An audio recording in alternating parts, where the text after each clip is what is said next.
Plauso dell'Ordine degli Architetti di Agrigento per l'arrivo di 3.800.000 euro ai comuni dell'Agrigentino finanziato con l'ultima legge di stabilità dal governo regionale e invita i comuni a utilizzare i bandi tipo offrendo la disponibilità dell'Ordine per un supporto tecnico-logistico per accelerare la progettazione.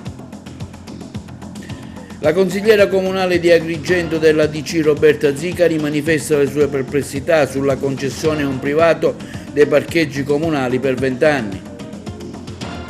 Il sindacalista Manuele Samaritano invita il sindaco a modificare l'accesso alla fontana Bonamorone, attualmente limitato all'uso da parte dei disabili e degli anziani. Un interessante convegno si è svolto stamani presso l'Ordine dei Medici di Agrigento per parlare di ansia, depressione e rischi suicidi.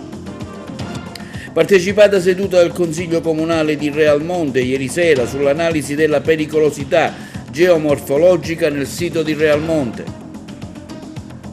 L'Acragas incontra domani in trasferta a Ravanusa il Canicattì, mentre il Pro Favara in casa giocherà con il Castelbuono a porte chiuse.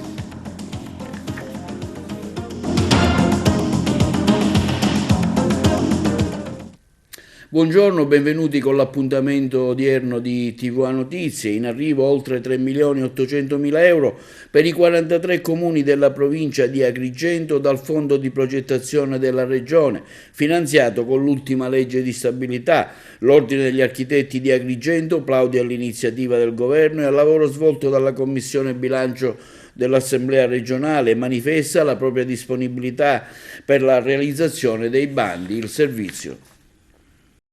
In arrivo oltre 3,8 milioni di euro per i 43 comuni della provincia di Agrigento dal fondo di progettazione della regione finanziato con l'ultima legge di stabilità. L'Ordine degli Architetti di Agrigento plaude all'iniziativa del governo, al lavoro svolto dalla Commissione Bilancio dell'Assemblea regionale. Invitiamo le amministrazioni comunali della provincia di Agrigento, afferma il presidente dell'Ordine Rino Lamendola, a utilizzare celermente le risorse ripartite ai comuni con un decreto a firma congiunta degli assessori regionali alle infrastrutture Aricò e all'economia Falcone per acquisire progetti utili per accedere ai fondi del PNRR e della programmazione comunitaria 21-27. In particolare, continua il presidente degli architetti Lamendola, con le risorse stanziate per un importo complessivo di oltre 3,8 milioni di euro, le amministrazioni comunali possono acquisire progetti di fattibilità tecnica ed economica per un importo complessivo dei lavori pari a circa 50 milioni di euro, un'occasione che non possiamo perdere. Le amministrazioni comunali, per affidare i progetti ai liberi professionisti, possono peraltro utilizzare i bandi tipo pubblicati dalla Regione Siciliana in formato editabile sul sito dell'assessorato delle infrastrutture, con lo scopo di semplificare e accelerare le procedure di affidamento. L'Ordine degli Architetti, conclude Rino Lamendola, manifesta la propria disponibilità a offrire il proprio supporto tecnico-logistico alla redazione del bando, all'uso della piattaforma digitale del Consiglio Nazionale degli Architetti ai comuni che intendono accedere ai fondi utilizzando il concorso di progettazione quale strumento virtuoso per poter acquisire progetti di qualità. Al Comune di Agrigento sono stati assegnati 200.000 euro nell'ambito dei fondi finanziati dal Fondo di progettazione. Il decreto è stato firmato dall'assessore alle infrastrutture Aricò, un'occasione importante per la crescita e la sostenibilità dei territori del Comune di Agrigento. Non possiamo non ringraziare il governo regionale e, quando dichiara il sindaco Mincichella, l'assessore Principato, per avere pensato ancora una volta ai comuni con un intervento di fondamentale importanza per consentire la realizzazione con progetti delle previsioni future della nostra città. Ci metteremo adesso al lavoro per impiegare al meglio queste risorse per i futuri interventi previsti.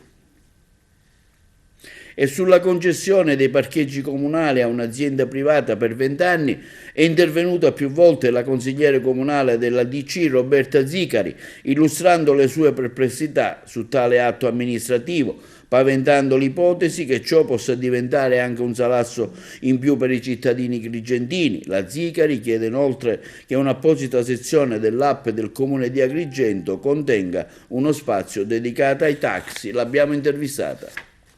Roberta Zicheri, consigliere comunale della DC al comune di Agrigento, ha più volte sollevato il problema della concessione dei parcheggi di Agrigento. Quali sono, diciamo, le istanze, le problematiche che voi evidenziate? Allora, il problema è tutto politico, nel senso voglio essere chiara con i miei concittadini. Già questa amministrazione ha deciso di appaltare all'esterno tutto il controllo del territorio in merito al parcheggio, quindi già la Giunta ha deliberato un progetto di finanza come pubblica utilità e potrebbe partire col bando già domani. Quindi il nostro è un tentativo di parlare con questa amministrazione e quantomeno di portarla a spiegare quale progetto ha per questa città. In particolare io non capisco quale sia la visione sulla nostra zona balneare, sul San Leone, perché con questo progetto verrà introdotta una ZTL per 20 anni, il porticciolo diventerà tutto pieno di strisce blu, va a cambiare la viabilità e tutto questo, che comunque è una modifica impattante, viene fatto senza concertare nulla con il resto della città, senza neanche dirlo. E per me è un fatto politicamente grave, perché decisioni così importanti vanno concertate con la città. Ovviamente noi non siamo contrari ai privati, ma il privato può essere un ausilio, un supporto alla pubblica amministrazione, che deve avere una visione chiara e ancora una volta noi non capiamo qual è la visione di questa amministrazione. Tra l'altro spesso mi pare di leggere tra le carte, perché ripeto il sindaco ancora non ci ha spiegato nulla, si chiede a questo privato di coprire falle della nostra amministrazione. Spiego meglio. Noi già sul parcheggio di Cugno a Vela potremmo incassare circa 300-400 mila euro l'anno, perché noi non controlliamo lo stazionamento. Basta mettere una telecamera, monitorare le targhe delle autobus e chiedere il pagamento dello stazionamento, magari anche semplificare il sistema di pagamento dei ticket, ma vabbè, questo è un altro tema. Noi ad oggi non lo facciamo, però siamo entusiasti del fatto che un privato lo farà portando notevoli emolumenti alle nostre casse. E quindi io ho fatto l'atto di indirizzo e continuo a chiedere al sindaco perché noi già da domani non mettiamo una semplicissima telecamera per controllare lo stazionamento e incamerare dei soldi che possiamo utilizzare per chiudere buche o sistemare l'arredo urbano. Quindi queste come tante altre piccole cose che spero vengano discusse nel prossimo Consiglio Comunale a tutto vantaggio della nostra città e della partecipazione. Ecco, la preoccupazione è che i cittadini vengano vessati di ulteriore, diciamo, uscite che devono fare per i parcheggi pubblici, cioè ci sarà effettivamente un miglioramento, ci sarà un introito maggiore per il comune o i cittadini si dovranno vedere versare solo soldi per poter parcheggiare? Allora, diverse città hanno esternalizzato il servizio. È un problema di come si vuole amministrare, proprio di controllo del territorio. Sì, indubbiamente i cittadini andranno a pagare di più, perché è vero, ad Agrigento ne abbiamo tante zone bianche, o diciamo il controllo sul pagamento del parcheggio non è proprio serrato. Appaltando a un privato i controlli aumenteranno e quindi indubbiamente vi sarà un aumento dei costi. È vero anche che il primo abbonamento è gratuito per i concittadini. È anche un modo per disincentivare l'utilizzo delle auto, perché comunque nelle città più moderne è un po' fuori moda, è un po' illogico avere 2 o 3 auto a famiglia. Bisognerebbe averne una e avere degli strumenti di mobilità alternativa come mezzi pubblici. Però ecco, noi sulla tua non abbiamo mai parlato, non abbiamo autobus notturni, non abbiamo piccole navette dai grandi parcheggi al centro, quindi questo progetto di esternalizzazione sembra un po' fuori luogo rispetto al contesto, al quadro, perché noi non abbiamo fatto dei passi di penalizzazione, di puntare sul trasporto pubblico e poi di esternalizzare. Noi direttamente andiamo a esternalizzare per fare cassa, poi tutto il resto lo andiamo a vedere. Invece avremmo dovuto, secondo me, pensare prima a restituire la piazza di via Vittorio Emanuele, quindi togliere i parcheggi là, completare il parcheggio di Piazzale Rosselli, oppure, se non può essere completato, abbattere l'ecomostro e rifare un progetto di sana pianta. Però ecco, quella poteva essere una priorità, risolvere il problema del parcheggio e della mobilità creando nuovi parcheggi. Così è una scorciatoia semplice, però ecco, mi sembra che partiamo dalla fine per andare a risolvere i problemi dell'inizio, è proprio un problema di metodo che non funziona. C'è un problema relativamente anche ai taxi che voi avete sollevato proprio oggi con un vostro comunicato.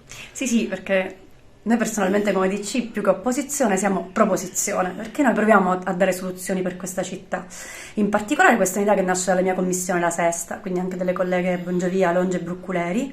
Ci siamo resi conto che ad Agrigento non c'è un servizio di radiotaxi, quindi un povero turista che arriva in stazione, se per caso non c'è il taxi lì di fronte, non sa chi chiamare, se non ha il collegamento diretto. E quindi abbiamo chiesto una cosa semplice che gli assessori Vullo e Cantone hanno accolto con favore e quindi hanno sviluppato.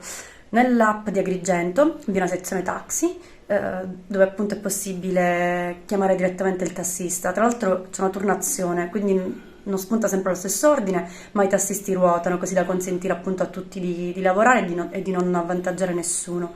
E in più verrà sviluppato un QR code che verrà messo sotto il cartello taxi e anche durante la sagra verrà distribuito in più esercizi, così i turisti possono arrivare, inquadrare questo QR code e avere accesso a tutti i numeri dei tassisti e quindi poter usufruire di questo servizio.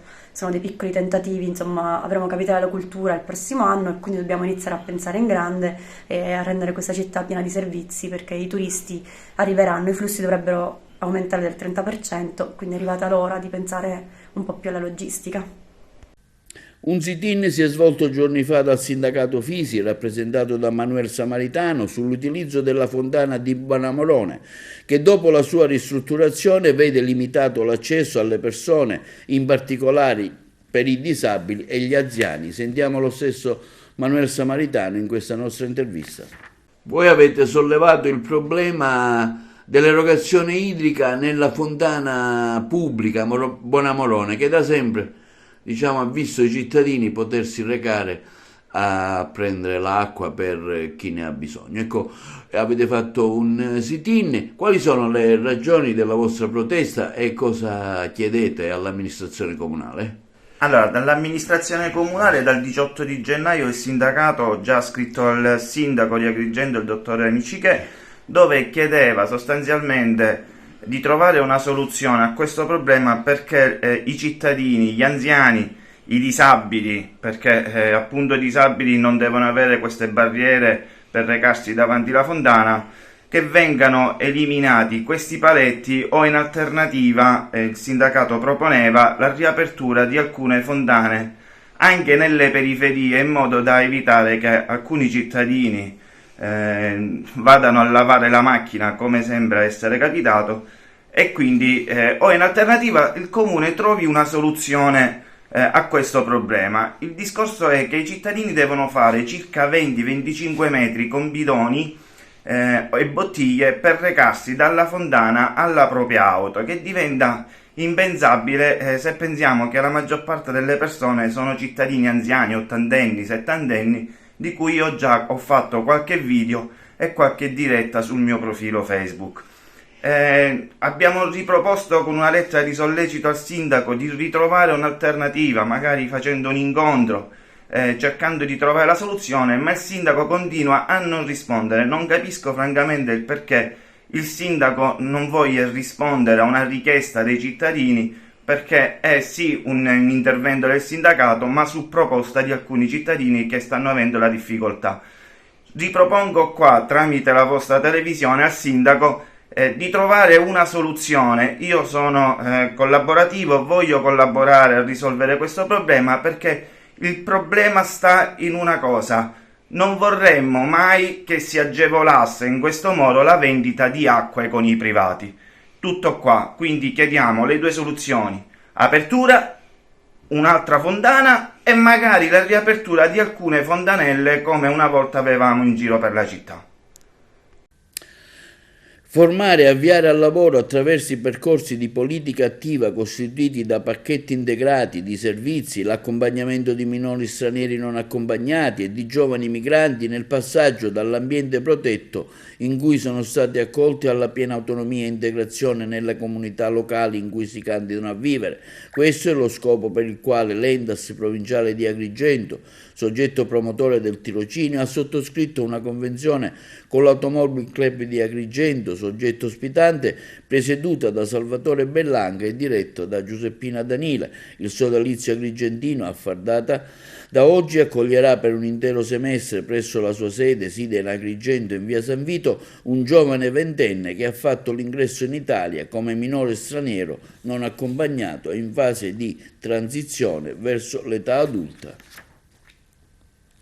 E nella sede dell'Ordine dei Medici in via Picone si è tenuto stamani un seminario sul tema strumenti innovativi nella gestione sul territorio dell'ansia, depressione e rischio suicidario. Le interviste. Oggi siamo nella sede dell'Ordine a parlare di un argomento molto importante, la depressione. È un ulteriore tassello che mettiamo nel nostro taccuino sull'aggiornamento professionale dei nostri colleghi, che è la cosa più importante per noi, essendo la mission dell'ordine la salute del cittadino, e questa la si acquisisce con la competenza che i colleghi dobbiamo avere, e questo si acquisisce con l'aggiornamento continuo e costante. Oggi parleremo assieme al dottore Svettini e ad altri colleghi sulla depressione, un molto importante che va preso con molta attenzione e tanta competenza. Quindi continueremo ancora all'ordine con altri incontri che faremo a breve sull'intelligenza artificiale, sabato prossimo alla Biblioteca Lucchesiana, facendo anche un excursus sui testi di medicina che nella Biblioteca Lucchesiana ci sono, e continueremo ancora con le malattie del fegato, e un altro argomento che affronteremo a breve, sempre come ordine dei medici degli odontoiatri della provincia di Agrigento, l'argomento sarà l'autismo con il dottore Antonio Vetro.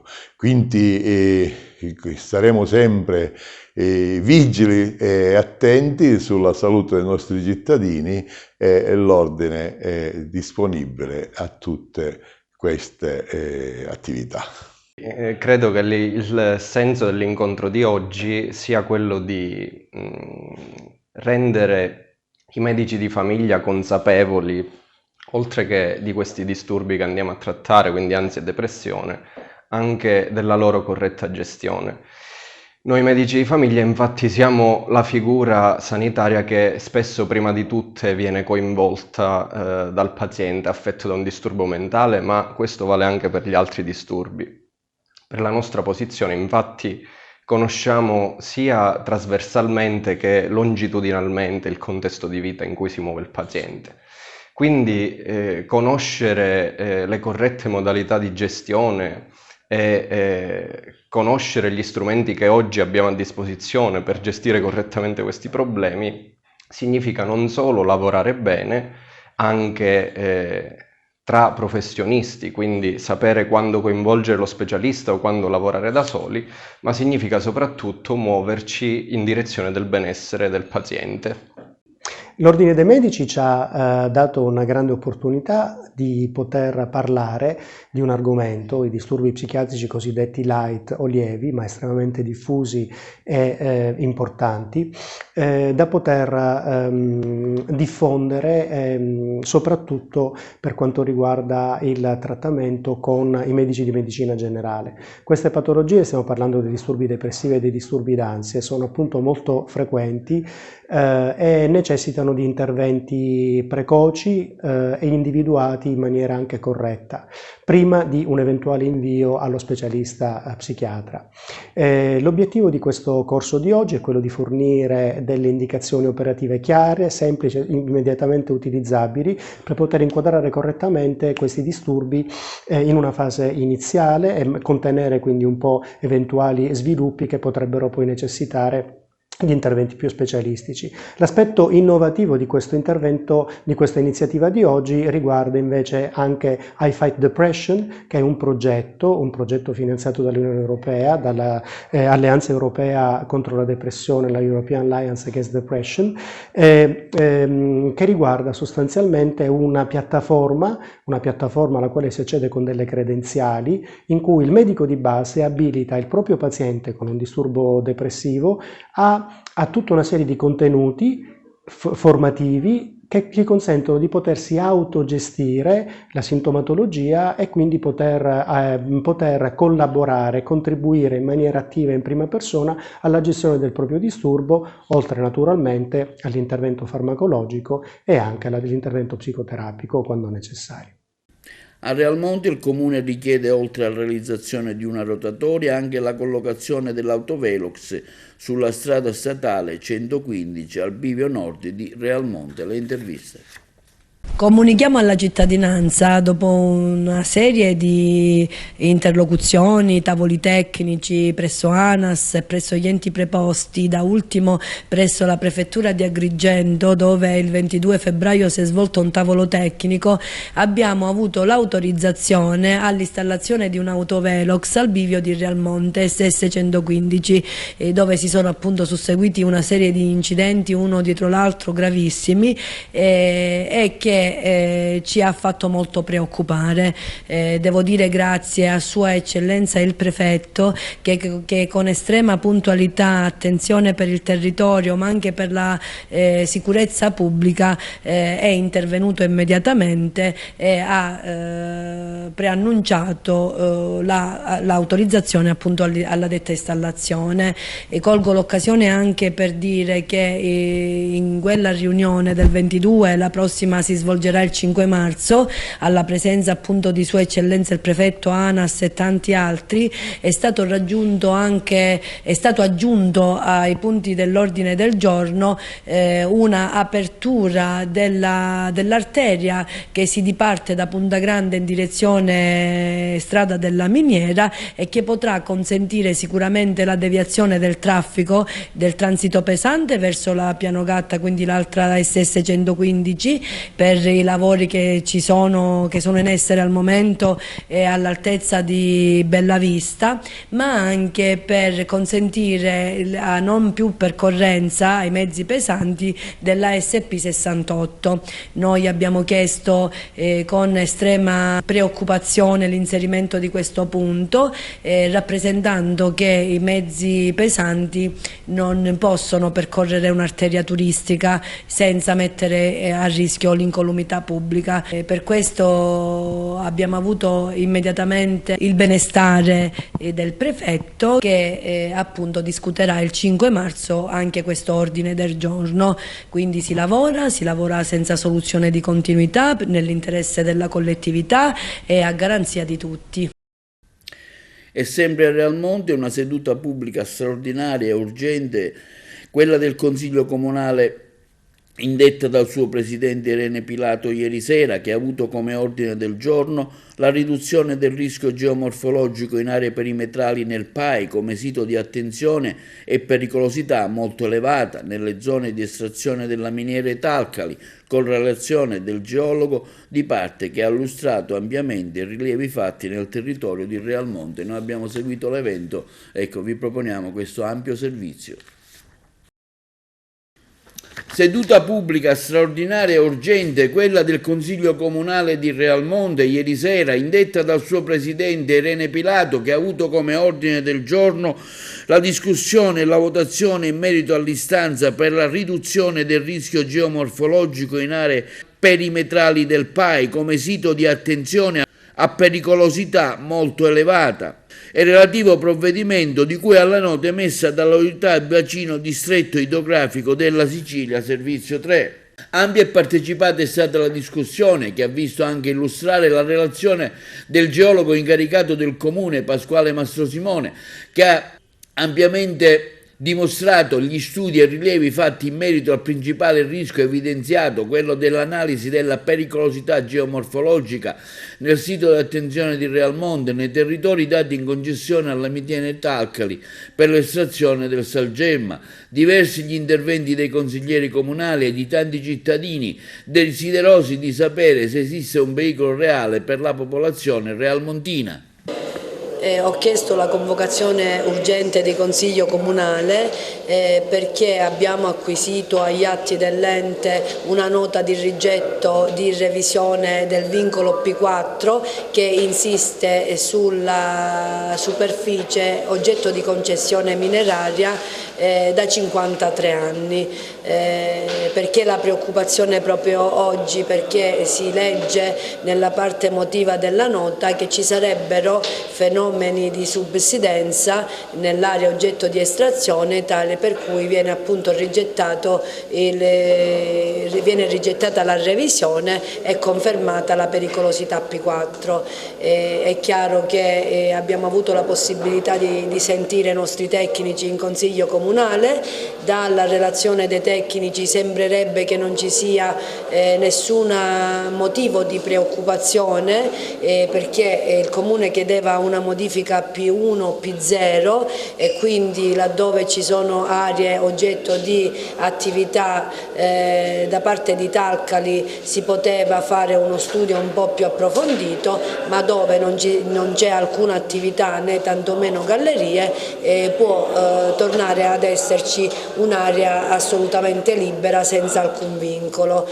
Questo lo confermano i nostri tecnici che sono il dottore Mastro Simone e il professore Freni, nominati già nel 2021 per la modifica del P4 che insiste sulla Scala dei Turchi, e oggi nel 2022 a seguito di una delibera di Consiglio Comunale che all'unanimità chiedeva di inoltrare istanza di revisione, appunto un'integrazione dell'incarico e quindi un'istanza di modifica. Il Consiglio Comunale ha dato mandato di intraprendere un'azione giudiziaria, quindi noi incaricheremo un avvocato per impugnare il provvedimento dell'autorità di bacino. Ci sono tutti gli elementi a dire dei nostri tecnici Freni e Mastro Simone, e dall'altra parte, che è la cosa più importante perché riguarda l'incolumità pubblica, sembrerebbe che non sia necessario al momento alcun provvedimento di interdizione dei lavori o di sospensione o quant'altro possa in qualche modo frenare le attività in essere, perché secondo appunto i tecnici non ci sono, le profondità sono tali che fanno stare tranquillo l'intero territorio. È chiaro che noi torneremo sul punto, stiamo attendendo le risposte del distretto minerario ma anche di Talcali in ordine appunto agli studi, alle planimetrie chieste dai nostri tecnici, ma ci confortano i tecnici e ci dicono che si può attendere questa fase di verifica con serenità, perché già per tabulas è possibile vedere che nei 3 chilometri circa di attività estrattiva solo 2-3 punti sono quelli segnati in rosso e dove ci sono delle profondità di circa 200 e più metri, e quindi molto al di sopra dei 30-40 metri richiesti per allertare il primo cittadino o per allertare chi di competenza. Noi già con l'ufficio di protezione civile, c'è con me il geometra Cottone, ci siamo attivati e stiamo facendo degli approfondimenti e tuteleremo la cittadinanza e non permetteremo mai che questa cittadinanza faccia il passo indietro per le ragioni dei singoli. Le ragioni della collettività devono prevalere e soprattutto deve prevalere la ragione della sicurezza pubblica, che chiaramente deve essere oggetto di puntuale verifica e attenzione da parte nostra. Ringrazio il Consiglio Comunale per la presenza di questa sera, si è lavorato con molta serenità e con uno scopo comune, che è quello di tutelare il Real Monte. Lo si fa da tanti anni ormai, ma non con un piede di scontro, perché è stato evidenziato più volte questa sera, c'è un'attività in essere da 53 anni e nessuno ha mai pensato di in qualche modo limitare queste attività estrattive. Dall'altra parte però l'attività estrattiva non può minimamente ledere la sicurezza pubblica né tantomeno le ragioni economiche di un paese che ha il diritto, dovere da parte nostra, di crescere per la vocazione che ha, che è quella turistica, dove insistono dei monumenti meravigliosi che sono la Scala dei Turchi, che è candidata a diventare bene UNESCO, il promontorio del Faro, la stessa zona Italcali c'è una cattedrale meravigliosa, il Rosone, che ha 6 milioni di anni, per cui insomma l'interesse è comune a mio giudizio ed è quello di tutelare la gente e la collettività e un territorio intero. Quindi chiudo con un auspicio che è quello di riportare tutto a una situazione di normalità. D'altronde quello che dicono i nostri tecnici è proprio questo, e cioè di non allarmarsi, perché i dati tecnici dicono che non è necessario in questa fase allarmarsi.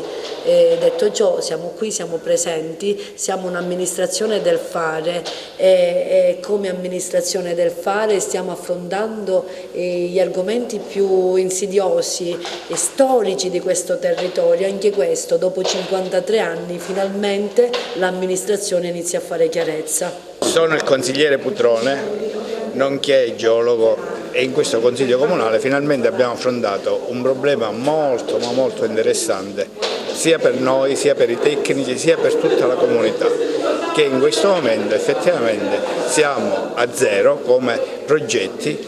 Il problema qual è?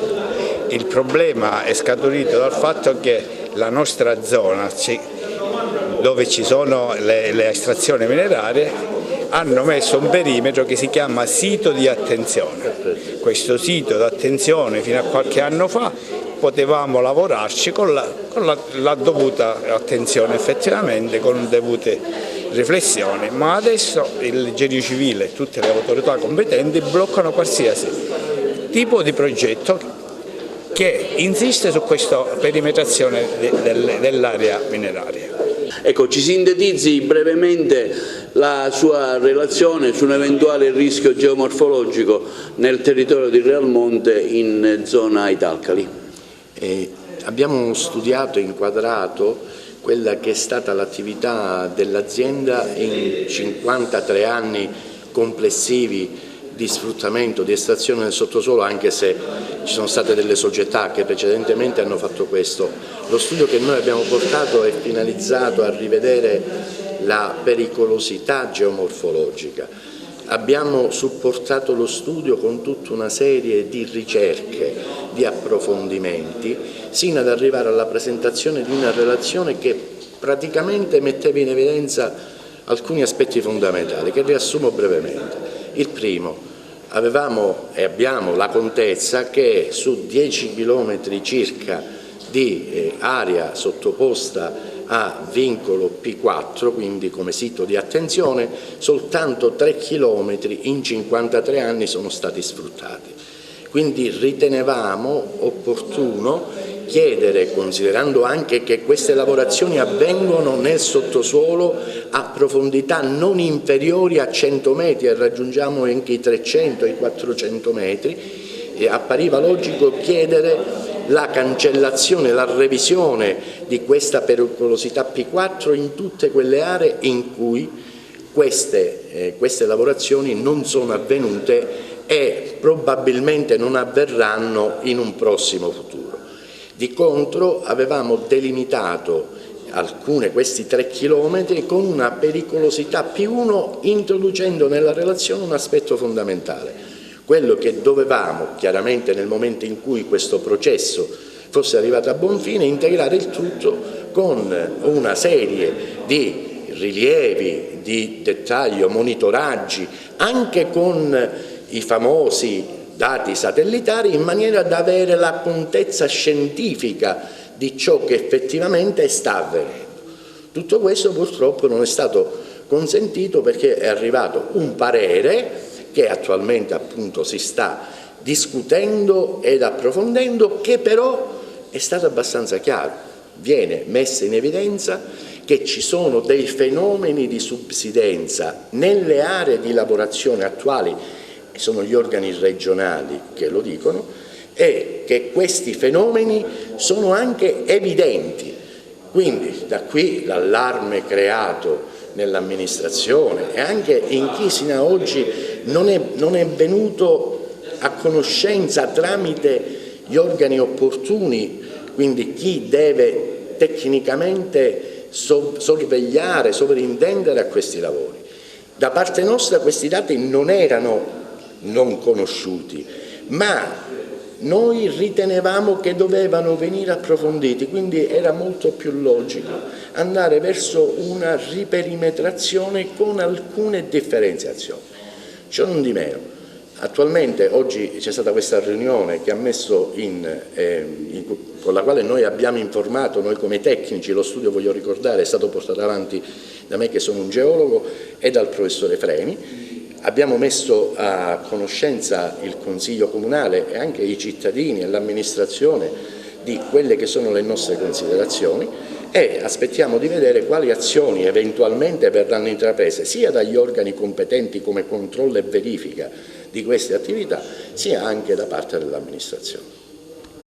Linea alla regia per gli spot pubblicitari. Passiamo alle notizie della Sicilia. Fabrizio Ferrandelli entra nella giunta comunale di Palermo. Vi proponiamo l'intervista al neoassessore. Allora, era annunciato in realtà, adesso arriva la conferma di questo assessorato. Sì, è un impegno importante, spero di poter mettere al servizio della mia città la mia conoscenza della macchina comunale, la mia esperienza e anche anni di militanza sul territorio. Sono deleghe che mi consentono di aumentare anche la partecipazione dei cittadini alla vita pubblica, penso alle politiche giovanili che mi consentiranno di ascoltare chi oggi vive la nostra città e non è soltanto una bella scommessa per il futuro, ma una testimonianza di presente che va ascoltato, di potermi occupare della digitalizzazione e dell'informatizzazione per dare ai nostri concittadini più servizi e anche semplificare la vita rispetto alle procedure burocratiche che non sempre sono di facile gestione nella vita individuale, di potermi occupare anche del benessere animale, di coinvolgere il bellissimo mondo animalista nella cogestione delle criticità ma anche nel rilancio di grandi potenzialità e poi di potermi occupare delle consulte per la pace, le consulte per i migranti e quindi questo grande livello di partecipazione della nostra città che può fare soltanto bene come humus per far crescere cittadinanza e valori. Quindi finisce l'avventura? Abbiamo già chiarito che questo ingresso in giunta avviene in quota, lavoriamo per Palermo. Io e Leonardo Canto a dicembre abbiamo scelto di fare gruppo insieme al sindaco per dimostrare che questa scommessa è una scommessa vera, una scommessa politica che guarda al futuro della nostra città e noi in quanto civici, aderendo al gruppo civico Lavoriamo per Palermo, esprimiamo oggi la mia presenza in giunta. Operatori sull'enoturismo catalano in tour a Calatafimi e Gesta per confrontarsi sul tema.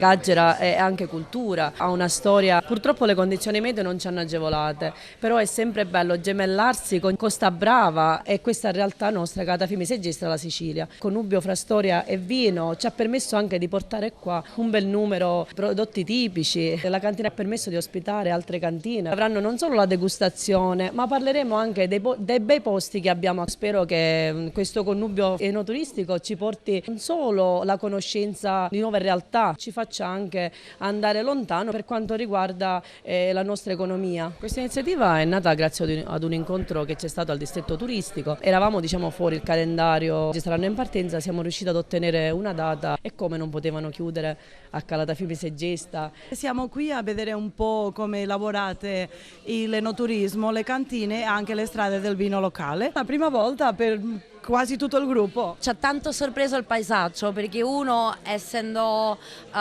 fuori dall'Italia, con l'immagine della Sicilia è sempre un'immagine della Sicilia secca, no? Di una Sicilia non umida, e invece questa zona della Sicilia ha questo splendore di verde, questo periodo in cui da noi stiamo soffrendo una siccità. Questi viaggi si fanno sempre anche un po' per avere pure questo conoscimento, capire un attimo pure come vi organizzate voi, cosa possiamo imparare noi da voi da noi, e quindi c'è stato tutto questo rapporto, ci siamo scambiati tanti contatti. Siamo una destinazione turistica molto similare. Sono una delle aziende che forma parte di questo gruppo che siamo venuti qua a imparare come vi organizzate. Sono 21 partecipanti. Tutto della Catalogna? Tutto della Catalogna, e credo che sono 13 aziende differenti. C'è un comune come il comune di Palamós, che è un paese molto famoso lì, sommelier che organizzano attività enogastronomiche, ma maggioritariamente sono cantine e proprietario di cantine. È importante venire a questo viaggio per imparare un po' di come lavorano qui il turismo enogastronomico, per dopo, una volta a casa, poter farlo e migliorare.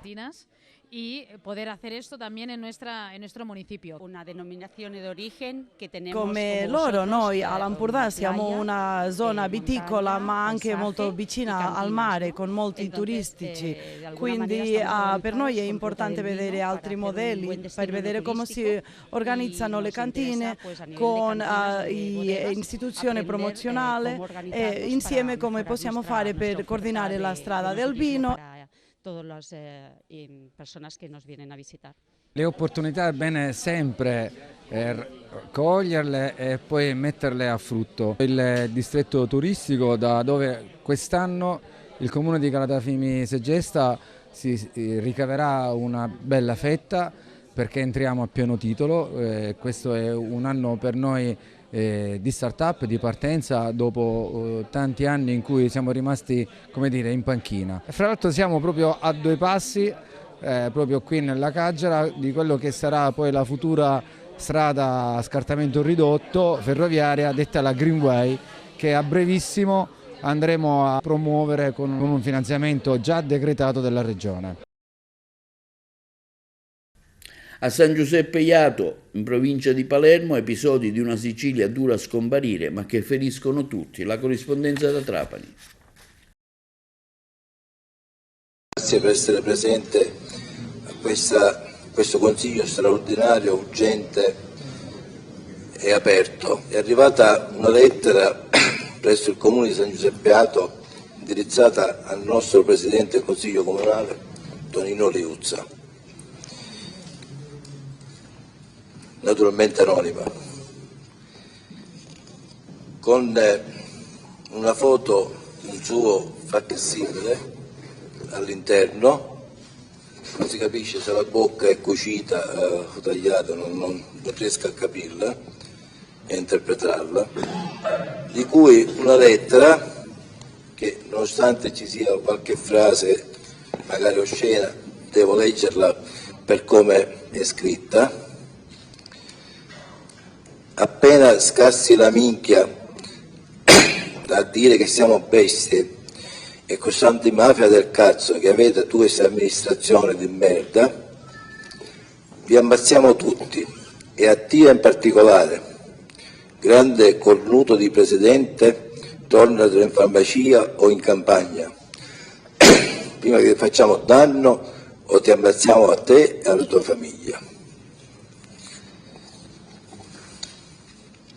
Mi è sembrato giusto e doveroso convocare questo Consiglio Comunale straordinario aperto, a seguito dell'atto osceno verbalmente violento nei confronti del nostro Presidente del Consiglio, Tonino Liuzza, nei confronti di tutta l'amministrazione comunale, di tutti i consiglieri, sia di maggioranza che di opposizione. Desidero esprimere vicinanza e solidarietà a Antonio Liuzza per le minacce di morte ricevute tramite una lettera anonima. Nel 2024 nessuno dovrebbe sentirsi minacciato dalla mafia o da qualsiasi forma di delinquenza riservato. Nell'amministrazione comunale, nei commercianti, negli imprenditori, né qualsiasi altro cittadino. Oggi San Giuseppe Jato è un paese libero.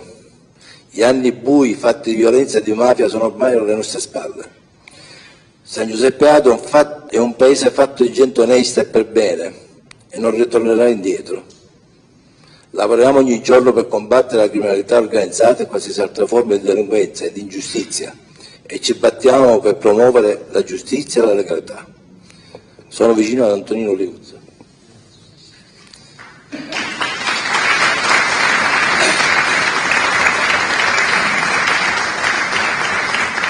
Siamo profondamente rammaricati e mortificati. E non è assolutamente accettabile che a tutt'oggi possano verificarsi episodi che contribuiscono pesantemente a penalizzare la nostra società.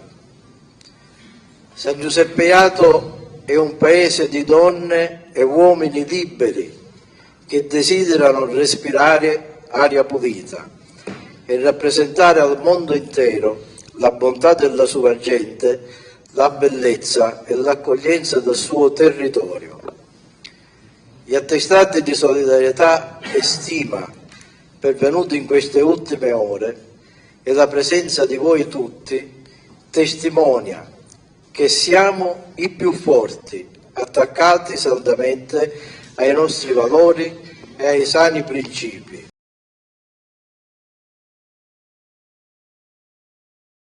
Passiamo ora alle notizie sportive. Vigilia di Canicattì Akragas domani alle ore 15 sul campo neutro di Ravanusa. Ce ne parla il collega Carmelo Lentini.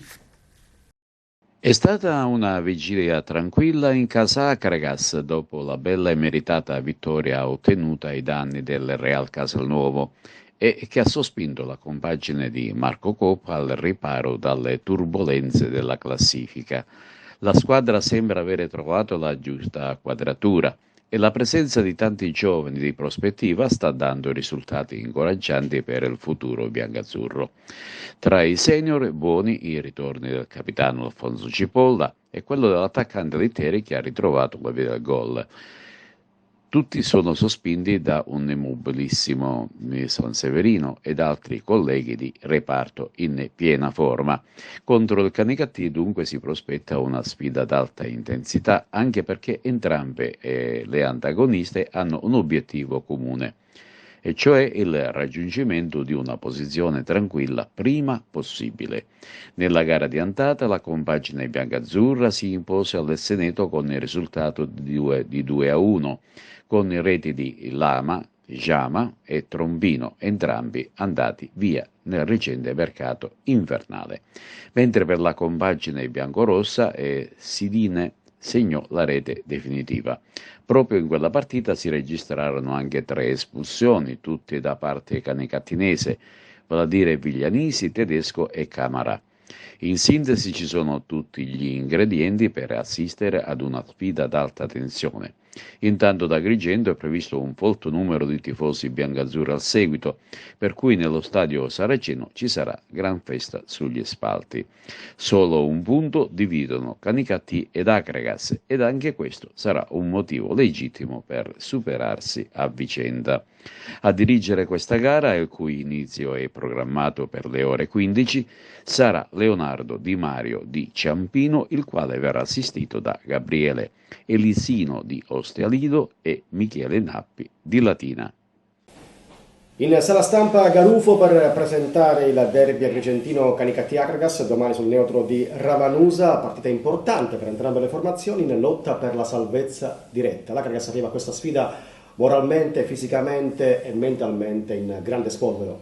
Sì, è un derby sentito per entrambe le tifoserie, due squadre che stanno facendo un buon percorso, quindi siamo lì a un punto e sicuramente entrambe le squadre non vediamo l'ora di raggiungere il prima possibile la quota salvezza per poi magari divertirsi, no? Cercare soprattutto noi come primo anno di Serie D, l'intento della società era quello di mantenere bene la categoria, però siamo l'Akragas e ognuno di noi ci tiene a arrivare in una posizione consona per quello che può essere quest'anno.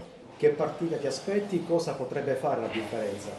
L'atteggiamento nostro che nelle ultime settimane ci ha contraddistinto e ci ha portato sia dei punti che soprattutto elogi da parte di tutti, dei nostri tifosi soprattutto, quindi dobbiamo cercare di continuare su questa riga perché non dobbiamo accontentarci del risultato buono contro un'ottima squadra che era il Real Casalbuono, e quindi dobbiamo cercare di dare continuità perché noi abbiamo un obiettivo importante. Il tuo ritorno all'Akragas a stagione in corso, che sapore ha? Per me l'Akragas è casa mia ed fa parte della mia vita precedente calcistica, nel recente e sarà spero anche nel futuro, perché mi trovo bene e so le ambizioni che ha questa proprietà. Se tutto quello che è il contorno dovesse andare per come deve andare, quindi gli obiettivi ci sono, gli obiettivi della società, gli obiettivi di uno staff, della squadra, quindi noi abbiamo molto chiaro quello che deve essere il nostro proseguo imminente, che è il futuro dell'Agregas. Vediamo ora una panoramica degli avvenimenti sportivi di calcio delle serie minori realizzata sempre dal collega Lentini. Turno interlocutorio è quello che si gioca in questa giornata nel campionato di eccellenza Girone A. Le due squadre di testa giocano entrambe tra le mura amiche, la Pro Favara con il super giovane Castelbuono, mentre la capolista Nissa con l'Athletic Palermo. I 3 punti sulla carta dovrebbero essere alla portata. Anche lo Sciacca giocherà in casa contro il malmesso Mazzara. E scendiamo di categoria, una domenica che dovrebbe ridere alle squadre agrigentine. Infatti nel campionato di promozione Girone A il Casteltermini del neotecnico Giovanni Falsone sarà di scena sul rettangolo di gioco del Bagheria. Una gara che si prospetta difficile per gli uomini del navigato tecnico castelterminese, che conta sulla esperienza per portare in porto punti salvezza importanti. Difficile trasferta per il Camarate, che sarà ospite dell'altro locato San Vito Lo Capo, mentre il Gemini ospiterà il Partinico Audace. Infine l'Empedoclina, tra le mura amiche, sarà impegnato contro l'esperto Cus Palermo. La compagine marinara sta avendo notevoli difficoltà ed i play-out sono diventati più che una realtà. Ritorna tra le mura amiche dello Stadio Brucoleri la Pro Favara per incontrare il Castelbuono. La partita sarà a porte chiuse senza pubblico per decisione della Lega. Ce ne parla Giuseppe Moscato. La Pro Favara ritorna tra le mura amiche dello stadio Brucoleri, ma purtroppo senza pubblico, e questa è la decisione della Lega che ha costretto la Pro Favara ad avere 2 partite a porte chiuse. Di turno è la Castelbuono che arriva a Favara per fare la sua ottima partita. I giocatori di mister Gaetano Catalano in questa settimana hanno cercato un po' di mettere da parte quella che è stata la sconfitta di Castelvetrano per pensare al prosieguo del campionato. I punti di distacco con la Nissa sicuramente sono aumentati, ma come più volte detto dalla società c'è l'intenzione del salto di categoria. Se non può essere in prima battuta, sicuramente si pensa ai playoff che potrebbero essere più leggeri, conquistando più punti e quindi avendo un distacco superiore dalla terza in classifica, cosa che consentirebbe di evitare la fase regionale dei playoff. Domani la partita, ripetiamo, è a porte chiuse e si potrà seguire in una diretta che Radio Favara 101 farà per consentire ai tifosi di seguire le vicissitudini della propria squadra, ma sentiamo il mister Gaetano Catalano. Fino a questo momento abbiamo disputato un buon campionato e sicuramente ci sono state delle vicissitudini, abbiamo avuto tanti infortuni che ancora stiamo anche pagando, una rosa ampia si è ridotta un po' al minimo e giocare sempre con gli stessi uomini, non avere ricambi sicuramente è stato anche un punto dove abbiamo avuto delle difficoltà, però devo dire che i ragazzi fino adesso sotto l'aspetto dell'impegno, dell'attaccamento alla maglia non hanno mai fatto mancare nulla.